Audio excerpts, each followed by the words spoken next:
The explosion tore through the cargo bay like a fist through paper. Lieutenant Derek Kane hit the deck as metal screamed. An atmosphere vented into the black. His shuttle lurched hard to port, alarms shrieking in 3 different tones, each one telling him he was already dead. Hull breach in sections 4 through 9, the computer announced with infuriating calm. Life support critical. Navigation offline. FTL drive catastrophic failure. Derek dragged himself to the pilot seat, blood running down his temple. Through the cracked viewport he saw it.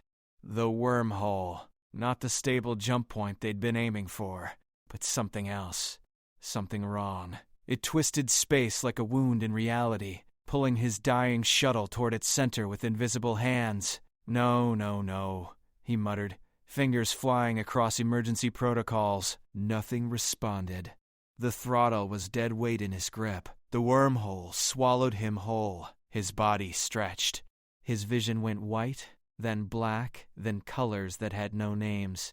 Time stopped making sense. He couldn't tell if he'd been falling for seconds or centuries. His teeth rattled in his skull. The shuttle groaned like a dying animal. Then it spat him out. Derek's head snapped back as gravity reasserted itself with prejudice. The shuttle was dropping fast through an atmosphere he hadn't seen coming. Purple sky. 3 moons. A sun that burned amber instead of yellow. Trees below that grew in spirals instead of straight up. Automatic landing sequence initiated, the computer said, which was a generous description for what was about to happen. That's a crash, not a landing, Derek said to nobody. He hit the emergency gel pods anyway. Blue foam exploded from the walls, wrapping him in a cocoon just as the shuttle clipped the first tree, then the second. Then it was just noise and violence, and the certain knowledge that he was about to become a smear across an alien forest floor. The impact drove the air from his lungs. Metal shrieked. Something in his ribs made a sound ribs should never make. The gel absorbed what it could, which wasn't enough. Then silence. Derek hung upside down in the gel, breathing hard through his nose. He could taste copper. His left arm wouldn't move right. The shuttle had come to rest at a 45-degree angle, nose down in something that looked like purple moss. He triggered the gel release. It dissolved around him, and he dropped to the ceiling, which was now the floor. Every movement cost him. He crawled toward the emergency hatch, popped it, and stumbled out into alien air. The oxygen was rich, too rich. It made him dizzy. The gravity was lighter than Earth's standard. He took 3 steps and fell to his knees. That's when he heard them. Voices coming through the twisted trees, speaking a language that sounded like music and thunder mixed together. Derek looked up as they emerged from the forest. All of them. Every single one. Women. Derek's hand went to his sidearm. Empty holster. The weapon was somewhere in the wreckage behind him. The figures moved closer through the spiral trees, and he could see them clearly now. They weren't human. Close, but not quite. Taller than any woman he'd ever seen, averaging maybe 6.5 feet. Their skin had a faint iridescent quality, shifting between pale blue and silver in the amber sunlight. Hair in shades that didn't exist in Earth's spectrum. Deep violet, crystalline white. Burning orange that actually seemed to glow. But it was their eyes that locked him in place. Larger than human eyes. Brighter. They looked at him the way scientists look at something that shouldn't exist. The lead figure raised her hand. She wore armor that looked grown rather than forged. Organic plates that moved with her body. A weapon hung at her side. Something between a rifle and a blade. She spoke again in that musical language. Derek raised his hand slowly. I don't understand you. Her eyes widened. She turned to the others, said something sharp. They fanned out, surrounding him in a loose circle. Professional.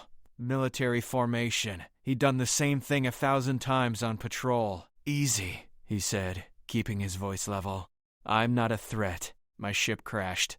I need help. The leader stepped closer. She was examining him like he was a puzzle. Her hand moved toward him and Derek tensed. But she wasn't reaching for a weapon. Her fingers touched his shoulder, testing. She spoke a single word that sounded like a question. Then she grabbed his wrist. Derek pulled back on instinct, but her grip was iron. She turned his hand over, studying his palm, his fingers. Her expression shifted from curiosity to something else. Shock, maybe? Or fear. She released him and stepped back, speaking rapidly to her squad. The word she kept repeating sounded like Vecthor or something close. Whatever it meant, it made the others react. Some drew weapons. Others actually backed away. "Whoa, hold on," Derek said, hands up higher. "I'm just a pilot. Human, from Earth. Do you understand any of this?" The leader's hand went to a device on her belt. She touched it and spoke clearly. The device pulsed with blue light.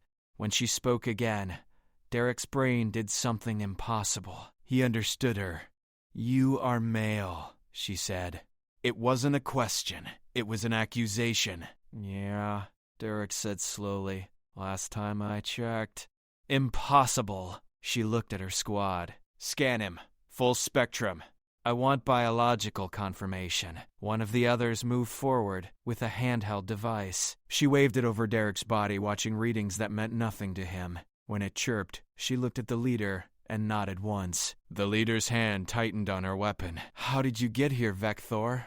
What gate did you use? Which colony sent you?"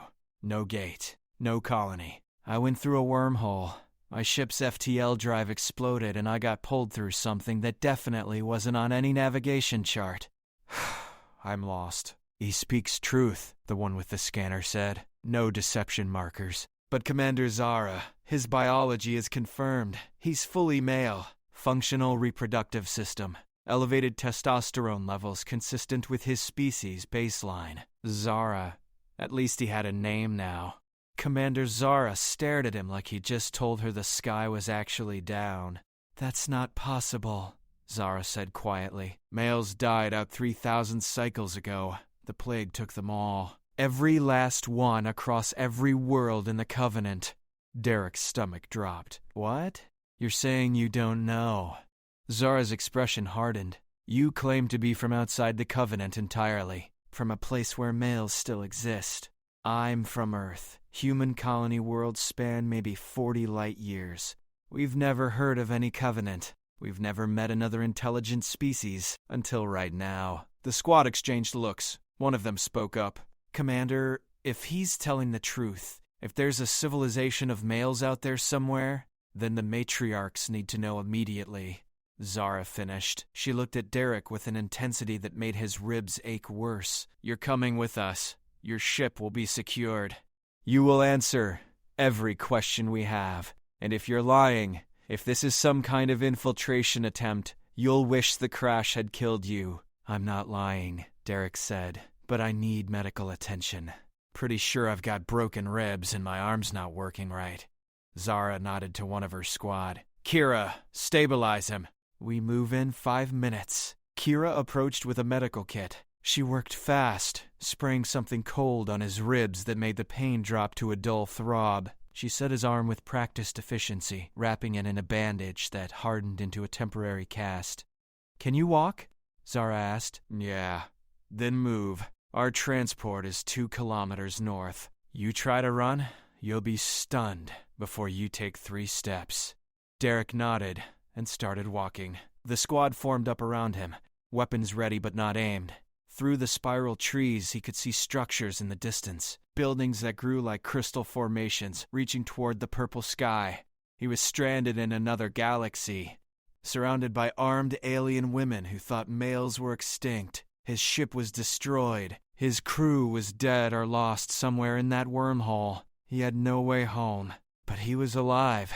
And something told him his problems were just getting started. The transport was a hovering platform ringed with pulse cannons and shielded by a crackling energy dome.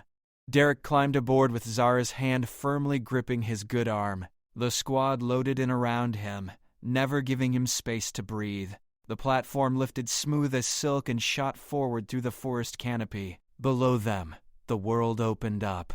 Cities that looked like they'd been carved from single pieces of gemstone sprawled across valleys. Towers spiraled upward in impossible geometries. Flying craft moved between them in organized streams, thousands of them, like schools of metal fish. And everywhere, on every street and platform and walkway he could see, Women. Only women. How many people live here? Derek asked. On Thesia Prime? 43 million, Kira said from behind him. Across the Covenant? 12 billion. Across all species. All female. Until you. The weight of those numbers pressed down on him. 12 billion people, in a civilization where half the population just didn't exist anymore. He tried to imagine Earth like that. The math didn't work. The society didn't work. How do you reproduce? The question came out before he could stop it. Zara's eyes cut to him, carefully. Commander. He'll find out anyway, Kira said. Might as well explain. Zara was quiet for a moment, watching the city approach. Genetic synthesis. We combine DNA from 2 donors, modify it in controlled environments, gestate in artificial wombs. It works. Barely. 1 in 5 attempts fails. 1 in 3 births results in genetic defects we can't fix. Our population growth is 0.03% annually. We're dying slow. But you're surviving, Derek said. Surviving isn't thriving. Zara's voice carried an edge, like broken glass. We lost more than just males in the plague. We lost genetic diversity, adaptability. Every generation is slightly weaker than the last. The projections say we have maybe 2,000 cycles before systemic failure, before we can't sustain ourselves anymore. The transport banked hard toward the largest structure Derek had seen yet.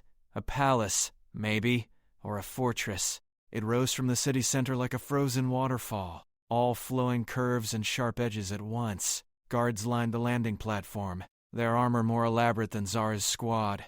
They watched Derek with expressions ranging from curiosity to outright hostility.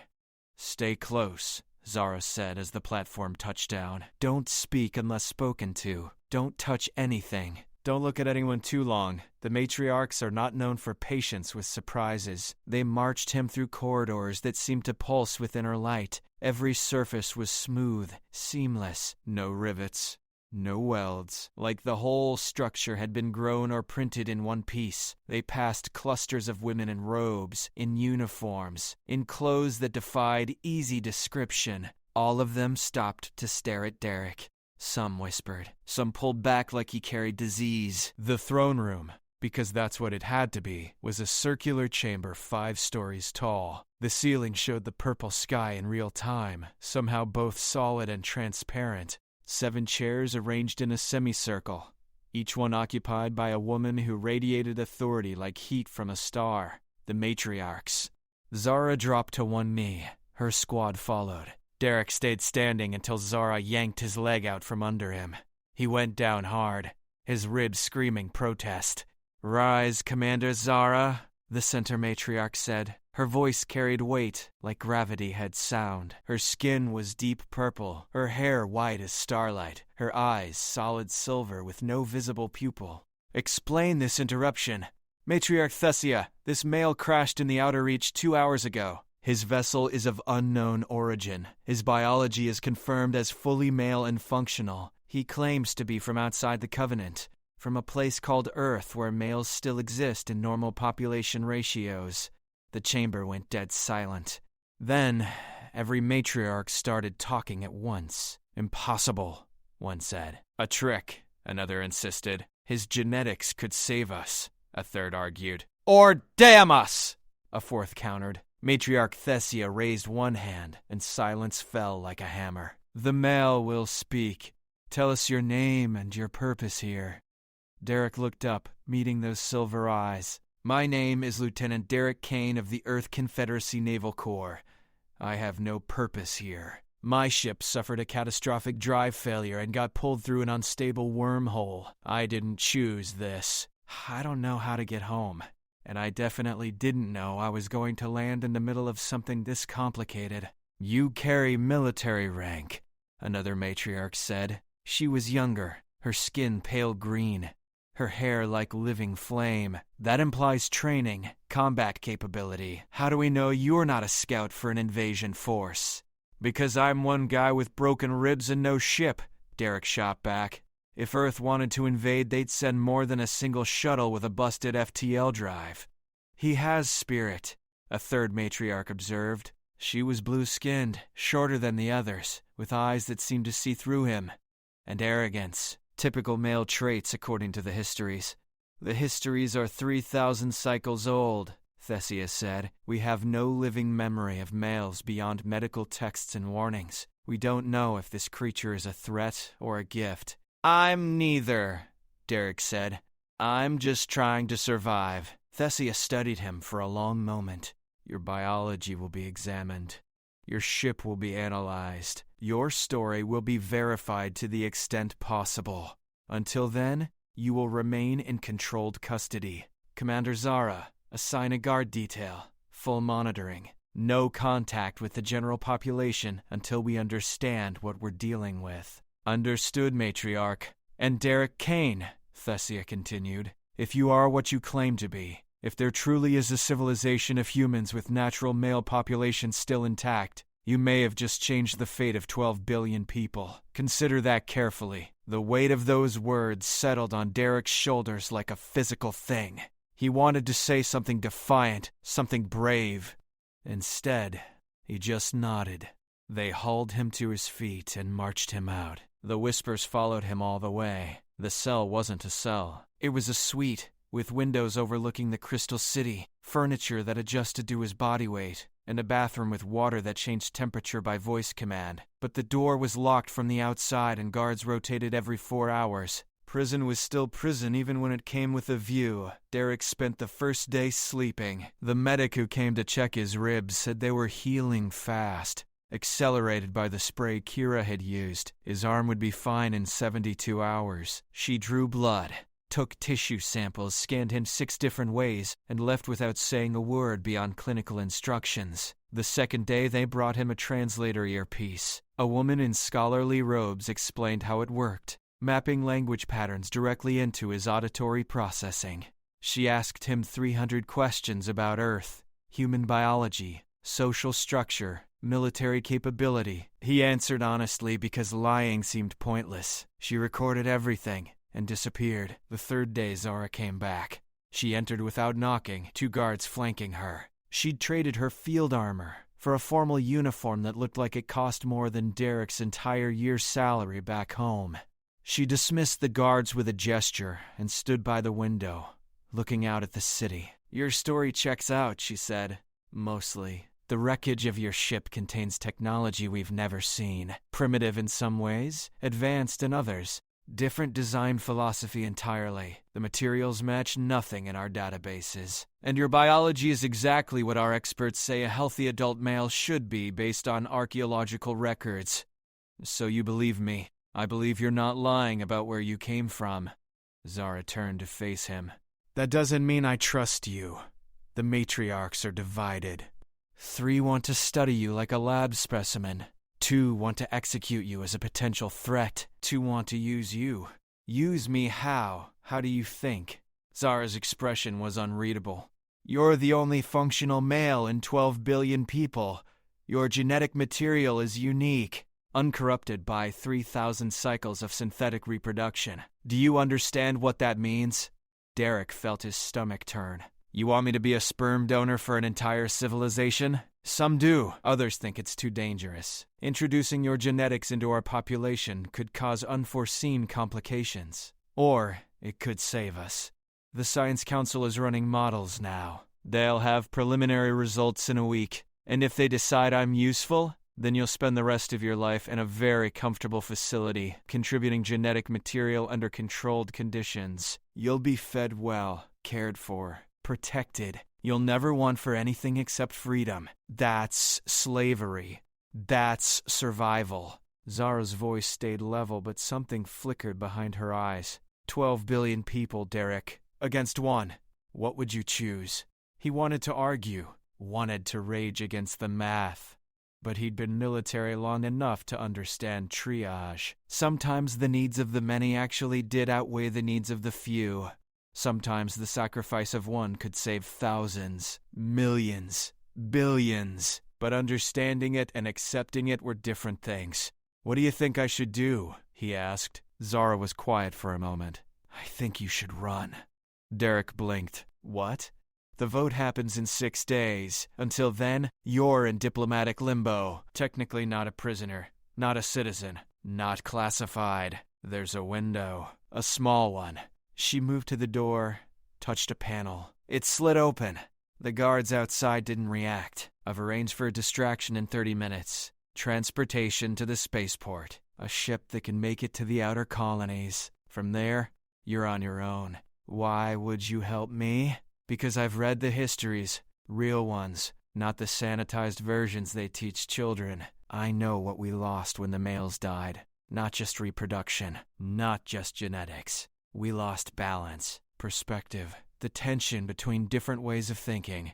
We became an echo chamber that's been getting quieter for 3,000 cycles. Zara met his eyes, and because keeping you in a cage for the rest of your life is wrong, I don't care what the math says. Some things matter more than survival. Derek stood slowly. His ribs protested but held. If I run, they'll blame you. Probably. I'll claim you overpowered me. Took my weapon. They might believe it. They might not. She shrugged. I've made my choice. Now make yours. Down. The weight of it pressed down on him again. Stay and become a genetic resource for a dying civilization. Run and condemn them to their slow extinction. Either way, the guilt would follow him. But Zara was right about one thing. A cage was still a cage. 30 minutes, he said. Zara nodded and left. The door stayed open. Derek stood in the center of the suite, looking out at the Crystal City. Somewhere down there, billions of people were living their lives, unaware that their potential salvation was about to walk out the door. He thought about Earth, about his crew, about the family he'd probably never see again. Then he thought about spending the next 50 years in a laboratory, reduced to biological function, watching from behind glass as generations grew from his DNA but never knowing them, never being anything except a resource to be managed. He grabbed the spare clothes they'd given him and headed for the door. The hallway was empty. Zara had been thorough. He moved fast, following the route she'd described during her visit, the one she'd pretended was casual observation but was clearly a map. Down 3 levels. Through the service corridors, past the kitchen where staff barely glanced at him. He found the exit exactly where she'd said, a small door leading to a loading dock. A hover cart waited, automated, its destination already programmed. He climbed in, and it lurched forward. The city blurred past. He kept his head down, heart hammering against his healing ribs. Any second, alarms would sound. Guards would mobilize. The whole thing would collapse. But the cart kept moving. It delivered him to a small hangar on the city's edge. A ship waited, compact and fast, built for speed rather than comfort. The hatch was open. Inside he found Kira. Zara sent me, she said before he could speak. Someone needs to teach you how to fly this thing, and someone needs to make sure you actually get out of the system before they scramble intercept fighters. You're risking everything for someone you just met. Yes, Kira said simply. Now get in the pilot seat. We have 10 minutes before the shift change. Derek climbed into the cockpit. The controls were alien but intuitive. Kira walked him through the basics rapid fire. Thrust, navigation, shields, weapons. Wait, weapons? Derek said. You think they'll just let you leave? Kira strapped into the co-pilot seat. When they realize you're gone, they'll send everything they have. Our best chance is to make the jump to hyperspace before they lock down the system. I'm coming with you. Zara's orders. You need a guide. Someone who knows Covenant space. Someone who can help you survive long enough to find a way home. Kira's expression was fierce. And maybe I'm tired of watching my civilization die slowly. Maybe I want to see if there's another option out there. The hangar doors opened. Beyond them, the purple sky stretched infinite. Derek's hands found the controls. Hold on. The ship launched like a bullet from a gun. Behind them, alarms finally started to scream. The ship punched through the atmosphere with Thesia Prime's defense grid lighting up like a fireworks display. Warning indicators screamed across the console in a language Derek was still learning to read. Kira's hands flew over her controls, routing power to rear shields as energy blasts tore past their hull. 3 interceptors on our tail, Kira said, voice tight but controlled. 2 more breaking atmosphere now. They're not trying to disable us. They're trying to destroy us. I thought you said they'd want me alive, Derek shouted over the roar of the engines. That was before you became a fugitive. Now you're a threat to national security. Dead threats don't cause political problems. Kira slammed the control forward. Jump drive needs 90 seconds to charge. We need to survive 90 seconds. The first missile screamed past their starboard side, close enough that Derek felt the heat bloom through the hull. He yanked the ship into a hard roll. Muscle memory from 1,000 training runs kicking in despite the alien controls. The second missile detonated against their shields, turning the world white for 3 seconds. When vision cleared, the shield indicator was flashing red. Shields at 40%, Kira reported. Another hit like that and we're venting atmosphere. Derek pushed the throttle to maximum, diving toward the planet's largest moon. Can we use the moon for cover? No. Automated defense platforms in lunar orbit. We fly close, we get shredded from 2 directions. An interceptor pulled alongside, close enough that Derek could see the pilot's face through the canopy. Young, determined, probably following orders without question. The interceptor's weapons, charged with visible light. Derek cut engines. The ship dropped like a stone. The interceptor's blast tore through empty space where they'd been half a second earlier. Kira screamed something that the translator didn't catch but was definitely profanity. Derek fired, maneuvering thrusters, spinning them 180, and hit the main engines again. They shot back the way they'd come, straight into the pursuing formation. You're insane, Kira said. I'm Earth military. We train for this. Derek's fingers danced across weapons controls he barely understood. How do I fire these guns? Red trigger, left hand. But you can't hit fighters in a cargo runner. Watch me. He squeezed the trigger. Energy bolts sprayed from their forward cannons, wild and undisciplined. One clipped an interceptor's wing, not enough to destroy it, but enough to send it spiraling off course. The other fighters scattered, breaking formation to avoid collision. Jump drive at 60 seconds, Kira said. They're regrouping. More ships launching from the surface. Capital ships moving to intercept vectors. Through the viewport, Derek saw them. Massive vessels sliding into position, their hulls bristling with weapons that could vaporize their little ship with a single shot. This wasn't a chase anymore. It was an execution waiting to happen. Can we jump from inside the gravity well? Derek asked. Theoretically, but the exit point becomes unpredictable. We could end up inside a star, or scattered across 3 light years, or, better than definitely dying here. Derek aimed their nose toward open space, away from the planet, away from the moon, toward the black between stars. Charge the drive. We jump the second it's ready. 40 seconds. The capital ships opened fire. Massive energy beams tore across the void, moving slower than missiles but impossible to dodge once they locked on. Derek threw the ship into evasive patterns, C-curves and barrel rolls, anything to keep them off targeting solutions. 30 seconds. An interceptor dove from above, guns blazing. Derek rolled right but caught the edge of the burst. Alarms shrieked. Hull breach warnings flashed. Kira's console sparked and went dark, then flickered back to emergency power. Environmental systems damaged, life support holding but we're leaking oxygen.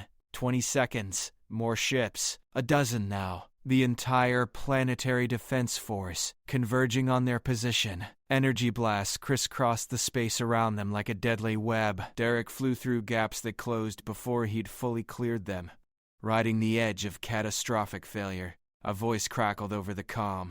Commander Zara, Derek Kane, power down your engines and prepare to be boarded. This is your final warning. Comply or be destroyed. Derek didn't answer. Couldn't answer. He was too busy keeping them alive. 10 seconds, Kira said. A capital ship fired. The beam was massive, unavoidable, tracking their flight path with perfect precision. It would hit them in 3 seconds. The jump drive needed 5. Derek did the only thing he could think of. He fired every weapon they had directly ahead, dumping every ounce of power from the capacitors into a single massive burst. Then he cut all power to engines and shields, routing everything to the jump drive. They went dark, dead in space, coasting on momentum alone. The capital ship's beam passed through the space where their engine signature had been, missing by meters. In the sudden darkness, without active systems broadcasting their position, the targeting computers lost lock. The interceptors hesitated, scanning for them in the black. "Jump drive ready," Kira whispered. "Do it." She hit the trigger. Reality folded. Derek's brain tried to process the impossible geometry of hyperspace, and failed. His vision fractured into 1,000 overlapping images. Time moved sideways. He could taste colors and hear textures.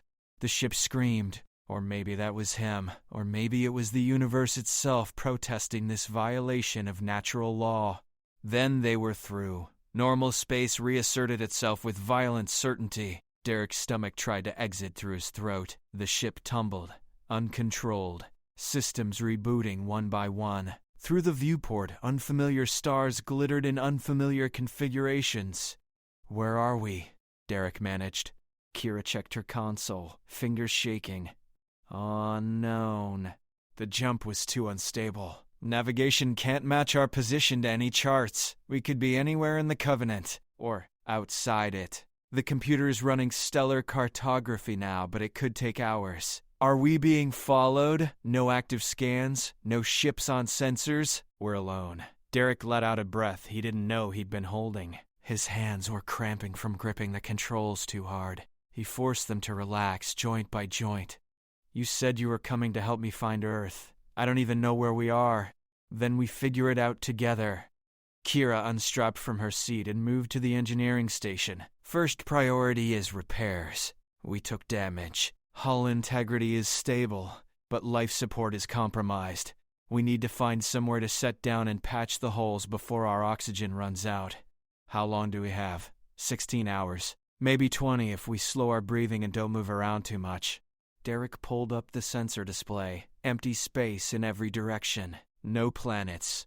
No stations. No ships. Just them and the void and a clock counting down to suffocation. "There." Kira pointed at the display. "Faint signal. Could be a distress beacon. Could be a navigation buoy. It's 3 hours away at our current speed. Could be a trap. Could be salvation." Kira met his eyes. "We're out of good options. We chase the signal, or we die here." Derek set course for the signal. The ship limped forward, damaged but functional. Behind them, somewhere in the vast darkness, an entire civilization was probably mobilizing to hunt them down. Ahead, unknown dangers waited in the black, but they were alive. They were free. And for the moment, that had to be enough. The signal led them to a debris field. Thousands of pieces of shattered metal drifted in silent orbit around nothing.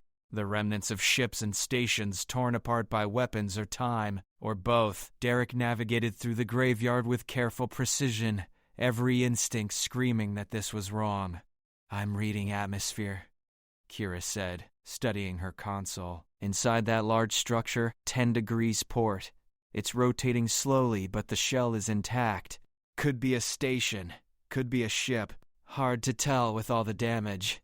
The structure was massive, easily 1 kilometer long, shaped like a seed pod split down the middle. Lights flickered in some sections, dead darkness in others. A docking port hung open like a mouth, emergency lights pulsing a slow amber rhythm. "Life signs?" Derek asked. "Negative, but that doesn't mean it's empty. Just means nothing's moving." Kira hesitated. "We're down to 14 hours of oxygen. If that station has functional life support, we can replenish our tanks. If it has repair equipment, we can fix the hull breach. If it's abandoned, we might find supplies, navigation data, something that tells us where we are. And if it's not abandoned, then we deal with whoever's home." Kira checked her sidearm.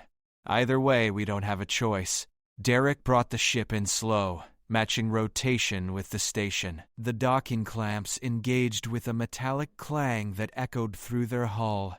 Pressure equalized. The airlock indicator went from red to amber to green. "Atmosphere is breathable," Kira confirmed. "Oxygen, nitrogen, trace elements. Standard Covenant mix. Temperature's cold but survivable. Gravity generators are functioning at 70%. They moved into the airlock together, weapons drawn.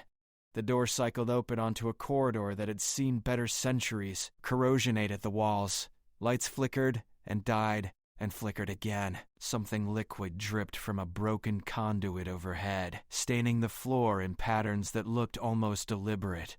"This place is ancient," Kira whispered. "Pre-plague construction, maybe. Look at the architecture. The design language is all wrong for modern Covenant standards." She was right. The walls curved in ways that suggested organic growth rather than engineered precision. Symbols covered every surface, carved deep and worn smooth by time. Derek couldn't read them even with the translator. They predated the language database. They moved deeper. The corridor opened into a central chamber 5 stories tall, ringed with balconies and access ports. At the center, a massive cylinder pulsed with faint blue light, connected to the station's framework by cables as thick as Derek's leg. A reactor, maybe, or a power core, or something else entirely. There, Kira pointed. "Control terminal. If we can access the station's logs, we might learn what happened here." Derek covered her while she worked. The terminal came alive reluctantly, screen flickering through languages until it found one the translator could parse. Data scrolled past. Kira's expression shifted from concentration to confusion to horror. "What is it?" Derek asked. This station was a research facility dedicated to finding a cure for the plague. They were working on genetic restoration, trying to recreate male biology from preserved samples. Kira's voice was hollow. "According to these logs, they succeeded, produced viable male subjects. 15 of them. Where are they now? Dead. All of them. The logs say they developed aggressive behavioral patterns, violence, territorial instincts. They attacked the researchers, killed half the station crew before security put them down." Kira looked at Derek. "The final log entry says the project was deemed too dangerous. The genetic templates were destroyed. The station was abandoned. That was 2,800 cycles ago." Derek felt ice in his veins. "They created men, and the men went violent. According to this, yes. It's why the matriarchs are afraid of you, why half of them wanted you dead. This isn't just theoretical risk. It's historical precedent. I'm not violent. You're military, trained to kill. You've probably killed following orders, defending my ship." Derek's grip tightened on his weapon. "That's different from going berserk and murdering scientists." "Is it?" Kira's eyes searched his face. "How do you know? How do I know? What if whatever made those males turn violent is hardwired into your biology? What if it's just a matter of time?" The question hung between them like a blade. Derek wanted to deny it, wanted to say he was different, better, controlled, but he'd seen good soldiers snap under pressure, seen men who'd held the line for years suddenly break and do terrible things. The human mind was fragile. Push it hard enough and anyone could shatter. "If I start to turn," Derek said slowly, "you put me down. No hesitation. No mercy. Just end it." Kira nodded. "Agreed. Now help me download these files. The Science Council needs to see this. They need to know what happened here." A sound echoed through the station. Metal on metal. Deliberate. Rhythmic. Coming from deeper in. They froze. "I thought you said no life signs," Derek hissed. "I said nothing was moving. That doesn't mean nothing's alive." The sound came again. Closer. A dragging scrape followed by a heavy thud. Then another. Something big moving through the corridors. Something that didn't care about stealth. "We need to leave," Kira said, fingers flying across the terminal to complete the download. Little late for that.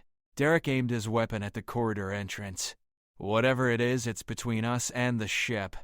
The scraping stopped. Silence fell like a weight. Derek's heart hammered against his ribs. Sweat ran down his back despite the cold. Every instinct screamed to run, but there was nowhere to run to. Then it spoke. New voices. The words were distorted, processed through damaged speakers or a ruined throat. New warmth, new meat. A figure emerged from the shadows. Once, it might have been human.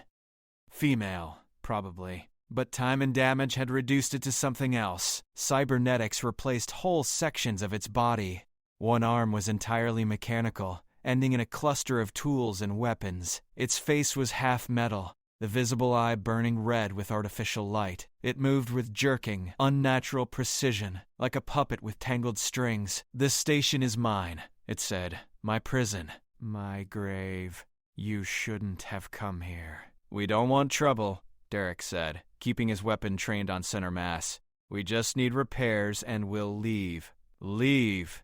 The thing laughed. The sound was broken glass and screaming metal. "I've been here for cycles beyond counting. Alone. Waiting. The plague took everything. Took the others. But I remain. I endure. And now you're here."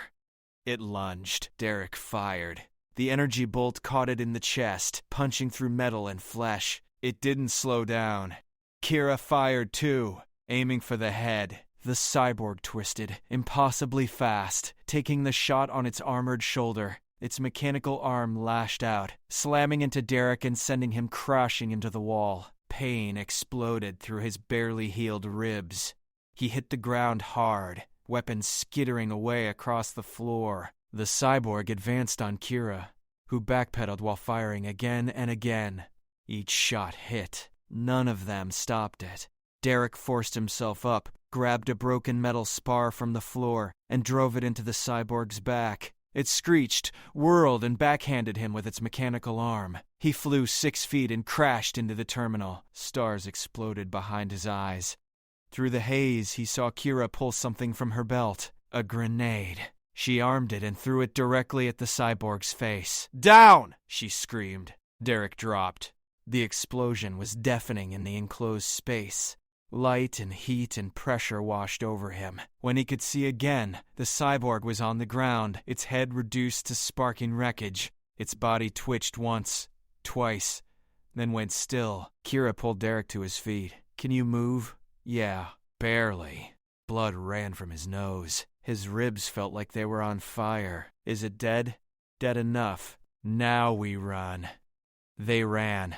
They made it back to the ship, with alarms shrieking behind them. The station was coming apart, the cyborg's death triggering some fail-safe protocol buried in ancient code. Bulkheads slammed shut. Atmosphere vented in explosive bursts. The whole structure groaned like a dying animal. Derek threw himself into the pilot's seat, hands finding controls on pure instinct. Kira sealed the airlock and strapped in just as he fired the engines. The docking clamps released reluctantly metal screaming protest. The ship lurched free as the station began its final collapse behind them. "Hull breach is sealed," Kira reported, breathing hard. "I used emergency foam from the station's supplies. It won't hold forever, but it'll get us to somewhere safe. Oxygen is replenished. We've got 48 hours now." Derek checked the downloaded files on his console. Everything was there. The research logs, the genetic data, the records of what happened when they tried to bring males back. Evidence that would terrify the matriarchs and prove they were right to fear him. "What are you going to do with that?" Kira asked, watching him. "I don't know." Derek stared at the data. "If I give this to your people, it confirms their worst fears. They'll never trust me. Never let me integrate. I'll be a monster waiting to happen. And if you destroy it, and they don't learn from history, they might try again, make the same mistakes, create more monsters." Kira was quiet for a moment. "There's a third option. We find Earth. We bring back proof that males can exist peacefully in functioning societies, that violence isn't inevitable, that whatever went wrong on that station was an anomaly, not a guarantee. We don't even know where we are." The station's nav computer had partial star charts before it died. Combined with my knowledge of Covenant space, I can make educated guesses. It'll take time. We'll need to stop at colonies for supplies and information. We'll be hunted the entire way. But it's possible. Derek looked out at the stars. Somewhere among those billions of lights was Earth, home. People who looked like him, talked like him, existed in a world where half the population wasn't extinct. If he could find them, bring them back, prove that humanity worked the way it was supposed to work, maybe he could save the Covenant. Maybe he could be more than just genetic material or a cautionary tale. "How long will it take?" he asked. "Months. Maybe years. The Covenant spans half a galaxy. Earth could be anywhere outside it. and the matriarchs will hunt us that entire time. Probably. Zara bought us time, but she can't protect us from a full mobilization. Every world will be looking for us. Every patrol. Every bounty hunter who wants the reward they'll put on our heads. Derek should have been terrified. Should have wanted to give up, turn around, surrender, and accept whatever fate the matriarchs decided. But something burned in his chest that wasn't fear. It was purpose. Direction. A mission that mattered more than his own survival. Then we'd better get started, he said. Kira smiled. Actually smiled. Commander Zara said you had spirit. She wasn't wrong. I'm not a commander anymore. Just a lost pilot trying to find his way home. You're more than that now. You're hope. Whether you want to be or not, Derek plotted a course toward the nearest inhabited system. A minor colony on the edge of Covenant space where they could trade for supplies and gather information without drawing too much attention. The engines hummed to life, damaged but functional. The ship moved forward, into unknown space. Behind them, the research station collapsed completely, breaking apart into debris that would drift forever, a tomb for mistakes and monsters, and the desperate attempt to reverse extinction. Ahead, somewhere in the infinite dark, Earth waited. Derek didn't know if he'd find it, didn't know if he'd survive long enough to try, but he knew one thing with absolute certainty. He wouldn't stop looking. Not for the matriarchs, not for the Covenant, for himself. For the chance to prove that humanity in all its messy, violent, beautiful complexity could be something more than the sum of its worst moments. "Jump drive charged," Kira announced. "Then let's go." Reality folded. When they emerged on the other side, new stars filled the viewport. New chances, new dangers. The hunt was just beginning.